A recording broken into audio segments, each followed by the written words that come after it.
पानी आहे त असांजी सिंध आहे, पानी न रहंदो असांजी ज़मीना बंजर बणिजी वेंदियूं। वकील ॼाणनि, वकीलनि जो कमु ॼाणे, असांजो छा वञे हिन में। अरे सिंधु ते धाड़ो लॻो आहे, छके नाल गैर कानूनी ठहनि था, उन लाइ विड़ो, उन लाइ झेड़ा कयो, मटायो ये सोच। अरे हेॾे अंधो आहे, ॾिसी नथो घुमी सघी। अरे कंहिंखे चए थो अंधो? अंधो हूंदे तूं। अरे हेॾे पासो बि तूं हणी, अंधो बि मूंखे पियो सॼी। छा आहे ख़ैर त आहे, छा थिए था विड़ो? अदा ॻाल्हि ॿुध, पासो बि हिन जो आहे, अंधो बि मूंखे पियो सॾे। वाह वाह, सलाम आहे तव्हांजी सोच खे। अलाए कॾहिं तव्हांजी सोच मटिबी, अलाए कॾहिं तव्हांखे शऊर ईंदो।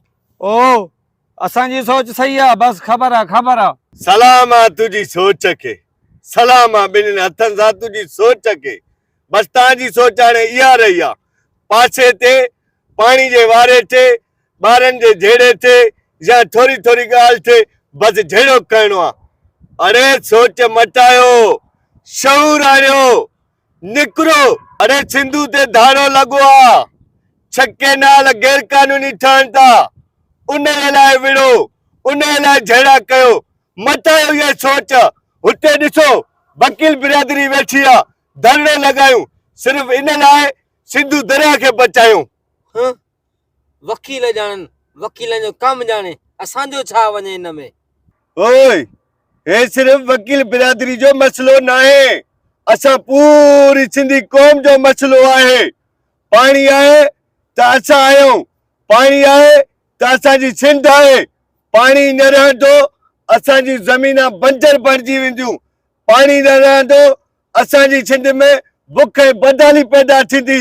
सो मां तव्हांखे चाहियां थो, पंहिंजूं सोचूं मटायो, शऊर आणियो, हिकु हिकु सिंधी हुन वकील भाइरनि जो साथ ॾे ऐं हुन वकील भाइरनि जे धरणे में हली शरीक थियो। वाह रे अदा वाह, अॼु असांजी तूं अखियूं खोले छॾियूं आहिनि। वाह रे वाह अदा वाह, वाकई सही थो चए। थोरी थोरी ॻाल्हियुनि ते असां झेड़ो था कयूं। हलो वकीलनि सां गॾु असां धरणे में हलंदासीं ऐं सिंध दरिया बचाईंदासीं।